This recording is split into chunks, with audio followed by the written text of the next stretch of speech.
Hello hi friends, welcome to my channel.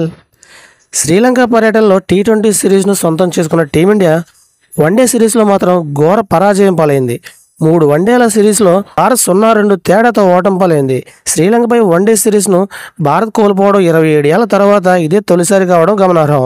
తొలి వన్డేలు టైగా ముగిసిన రోహిత్ సేన ఆ తర్వాత వరుసగా 2 మ్యాచ్ల్లో ఓటమి చవిచూశారు. భారత హెడ్ కోచ్ గౌతమ్ గంభీర్కు తొలి సిరీస్ ఓటమి కాగా, టీ20 వరల్డ్ కప్ విజయం తర్వాత రోహిత్ శర్మకు కూడా మొదటి పరాజయం. ఈ నేపథ్యంలో భారత మాజీ ఓపెనర్ వసీం జఫర్ ఆసక్తికర వ్యాఖ్యలు చేశాడు. ఛాంపియన్స్ ట్రోఫీ 2025 సన్నాహాల్లో భాగంగా జరిగిన ఈ సిరీస్లో భారత్ ఓడిపోవడం ఆందోళనకరంగా మారింది. జఫర్ అభిప్రాయపడ్డాడు. ఈ సిరీస్లో శ్రీలంక అద్భుతమైన ప్రదర్శన కనబరిచింది. ఖచ్చితంగా ఈ సిరీస్ విజయానికి వారే అర్హులు. అయితే భారత్ సిరీస్ ఓడిపోయినందుకు నాకు ఎటువంటి బాధ లేదు. ఆటలో గెలుపు ఓటములు సహజమే. కానీ ఛాంపియన్స్ ట్రోఫీకి ముందు భారత్ ఇటువంటి ప్రదర్శన కనపరచడం కాస్త ఆందోళన కలిగిస్తుంది.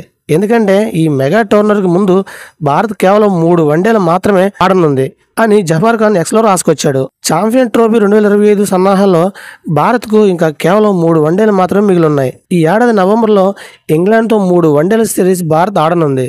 ఇది ఫ్రెండ్స్, వీడియోస్ లైక్ చేయండి, షేర్ చేయండి, తప్పకుండా మన ఛానల్ సబ్స్క్రైబ్ చేసుకోండి. Thank you watching live friends. Bye bye.